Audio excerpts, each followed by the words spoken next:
yallaahu yaa man laa ilaaha xayruhu yaa man yajiibu li dawaaman xayruhu salli wa sallim sarmadan yaa rahmaan. ci ndigalu ministre bi suñu mbokk Aly Ngouille Ndiaye ak ci taxawaayu le secrétaire général du ministère Pape Ibrahima Sakho mu ne woon tey ci alxamis yi dina fi ñëw pour xool liggéey bi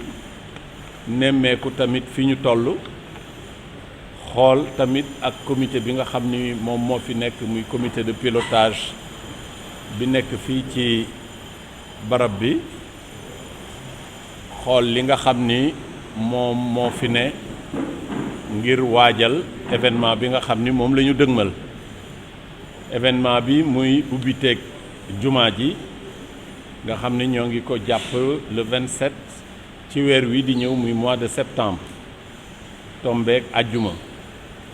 nga xam ni le xalif général des Mourides Cheikh Mountakha ibnu Cheikh Ahmadoul Bachir moom mooy ñëwal boppam ak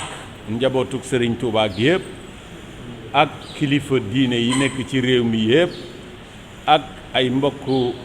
jullit yi nga xam ni dañuy jóge fu ne ci bitim réew ci njiitug président de la République nga xam ni moom mu leen invité pour ñu ñëw fekkee événement bi mu jaadu woon nag ñu defoon ci ay jéego yu jëkk ci ministère de l'intérieur waxtaan ak kilifa yi nga xam ni ñoom ñoo yor baatu réew mi ndax ku nekk xam na ni événement bu tollu nii nga xam ni waa réew mi ak waa bitim réew yépp yaakaar nañ ni dinañ ci teew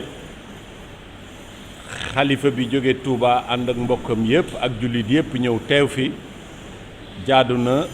autorité yi nga xam ni ñoo yor réew mi yor baatum réew mi saytu ko xool ko jàppale ñu ci ngir mu demee ni nga xam ne ni moom lañ ko bëggee mooy ñu def ko ci jàmm benn jafe-jafe bañ cee am ba muy sotti ci jàmm bu ko defee ñépp ku ñëwoon it mën a dellu ci jàmm mu daal di nekk maanaam barab boo xam ne bii barabu saafonte la ci njekk ak ci teraanga ñuy sant bu baax nag yàlla mi nga xam ni bi ñu tàmbalee liggéey bi fii ci Masaalikul Jinaan teg fi xeer wu njëkk wi njiitum réew mi fi nekkoon moo ñëwoon présider ko ak xalif général des Mourides bi fi nekkoon ñu présider ko ba tey jii ñu jëm ci ubbite gi muy ubbiteeg jumaa ji président de la république bi fi yàlla teg tey mu ànd ak naatongo mi ay président de la république ak i ganam ñoom ñooy ñëw tamit teewe ubbite gi kon loolu sant yàlla bu wér a wér a wér am na ci ñuy sant nag sëriñ bi nga xam ne moo ñu ko baaxee muy cheikhul xaadimu rasul mi ñu defal liggéey bi ak njabootam gi nga xam ni ak ki ko fi nekkal muy cheikh Mountakha toogaayu sëriñ Touba ak njabootu sëriñ Touba gi yëpp mais di gërëm nag di beral ngërëm autorité bi nga xam ni moo fi ne muy le président Macky Sall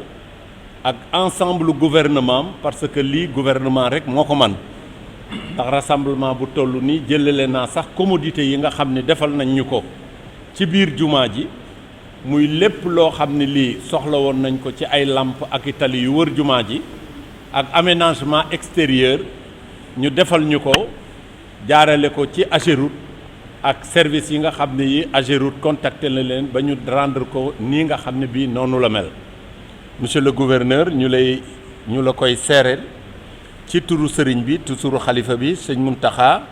ni mi ngi sant bu baax a baax président de la république di jaare ci moom di sant mbooleem seen chef de service yi nga xam ni liggéey nañu liggéey bi ba tey ji liggéey bi tollu fii di la sant tamit yow mi nga xam ni yow yaay exécutif régional bi yow fii ci région bi yaay suñu président de la république ndax yaa ko fi représenté yaa fi représenté tamit gouvernement bi yëpp chef de service yi administratif yëpp nga nekk seen kilifa ci ñëw gii nga ñëw ak taw bi nga xam ni da nga ko bravé ñëw ànd ak say ñi ngay liggéeyal ba ñëw nemmeeku li nga xam ne soxla nañ ko fi te yaakaar nañu tamit ni lépp loo xam ne lii wane nañ ko fi mu doon yitte ñoo ngi am yaakaar ju rafet ni yitte jooju yëpp dina matale bala ñoo jëm ci bés bi nag dafa yaatu ndaxte sëriñ bi bu ci yàlla àndee dina ñëw ay bés avant ouverture bi maanaam ñoo ngi koy séentu lu gàtt-gàtt ñeenti fan wala juróomi fan bala ñoo tàmbalee liggéey bi bu ñëweet waxtaan nañu keroog ci ministère bi li nga xam ne lii moom la ñu yaakaar ni fa lay aw mooy itinéraire bi fa muy tàmbalee ba muy ñëw di dal fële muy dem ci kër Serigne Touba gi nga xam ne moo nekk Colobane bu ko defee nag la ko tàmbalee ci ñëwam parce que ñëwam mooy ubbite li nga xam ne lii mooy xew-xew yi war a xew ci ubbite gi bés bu ñëwee rek ca lay tàmbalee ba keroog ba nga xamee ni bii mi ngi ñuy ñaanal di dellu Touba ak ay invitéem ca la xew-xew bi yem kon mu laaj ay ndimbal yu am solo sur le plan sécurité sur le plan organisation ba nga xam ne bii day am loo xam ne lii ay loxoy neen mënu ko c'est-à-dire état moo ko man waaye ni ma ko waxee tantôt rek am nañu njort bu rafet ni dinañ ci ànd ak yéen ndaxte bañ ko tàmbalee ba léegi ñoog yéen ñoo ko ànd te ànd bi rafet na lépp loo xam ne lii yittewoo nañ ko bu ñu leen ko waxee ca saasa lañ ciy taxaw ba ñu amee ko niñ ko bëggee moom laa la doon wax léegi bi may wax affaire Ageroute ak Ibrahima Ndiaye ak kii ko fi nekkal muy Ibrahima Sall nga xam ni waxtu wu ñu soxlaa rek ak service yëpp nag sax amul benn service bu des lu ñu soxla bu duggee ci seeni nopp ngeen taxaw fa ba barab bi mel ni mu mel di leen gërëm bu baax a baax di leen sant di sant tamit ñi nga xam ni ñoo yor liggéey bi parce que daanaka dañu dem ba liggéey bi nekkatul liggéeyu privé ak privé dafa nekk une famille ndax entreprise bi nga xam ni moom la ñu joxoon entreprise générale bi muy CDE daanaka ñi fi nekk di liggéey ñi leen représenté nekk fi nga xam ni ba ñu tàmbalee ba léegi ñoom madame Talla Ngé maa ngi koy seen ak ñi mu àndal nga xam ni booba ba léegi nekkatul sax diggante liggéeykat ak ki koy liggéeyloo waaye c'est devenu une famille ba nga xam ni dinañ fi def loo xam ne lii seen yéeney bopp moo tax ñu di ko def loolu nag mooy liggéeyal yàlla mooy liggéeyal réew parce que li ñu fi def dootul un patrimoine confrérique du patrimoine confrérique du pour murit du pour tiijaan du pour xaadir kuy wax ashhadu an la ilaha illa allah wa ashhadu anna muhammadan rasulullah barab bi sa barab la c'est un patrimoine au-delà même du fait que ça soit un patrimoine religieux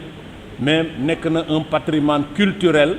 nekk tamit un mobilier urbain ba nga xam ne bii sénégalais yëpp ñoo ko war a jël def ko seen yëf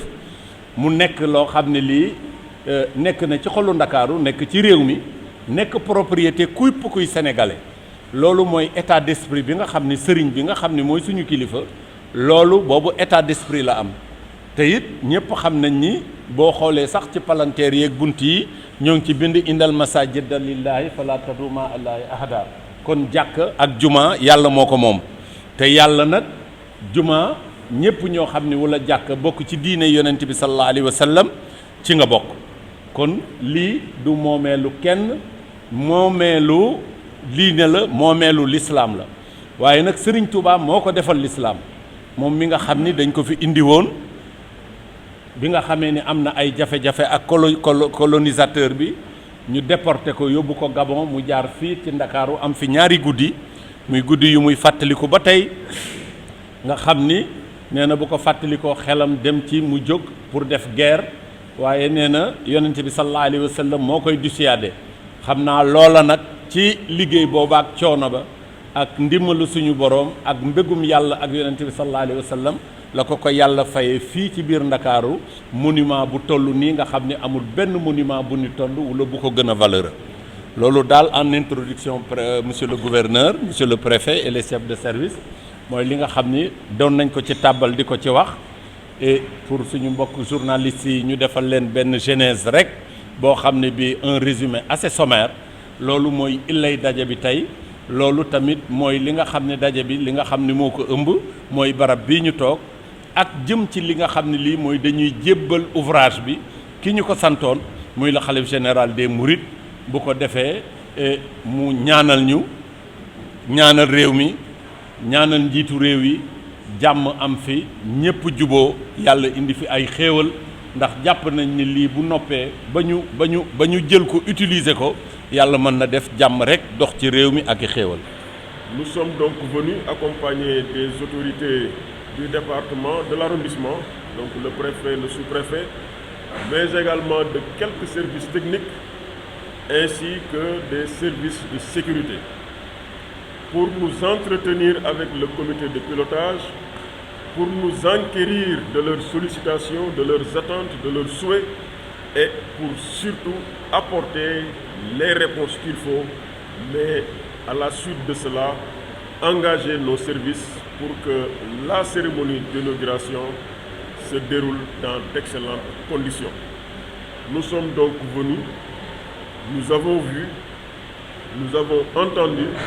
et nous sortons de cette rencontre renforcés mais surtout rassurés. Rassurés par l'engagement des uns et des autres, rassurés par la volonté du comité de pilotage qui s'est fait l'écho du khalife général des Mourides, mais rassurés par la volonté des uns et des autres, donc la volonté de tous à œuvrer pour que la cérémonie se déroule dans d'excellentes conditions. Ce que je puis dire, c'est que d'ores et déjà, toutes les dispositions à notre portée seront prises pour apporter le concours requis. Des dispositions d'ordre sécuritaire, certainement, des dispositions d'ordre sanitaire pour la couverture médicale, des dispositions par rapport aux aménagements en relation avec l'AGEROUTE, en relation avec l'UCG, en relation avec certainement l'ONAS, mais également des dispositions pour poursuivre l'embellissement de l'environnement de Massalikul Jinane. Pour cela, nous pouvons d'ores et déjà nous engager. Il y aura certainement des décisions qui devraient être prises par les autorités supérieures. Ces décisions ou ces souhaits seront portés à leur très haute attention pour que les réponses idoines soient évidemment apportées. Voilà ce que je voudrais dire en guise de conclusion, de synthèse, et je voudrais remercier les uns et les autres pour leur aimable attention.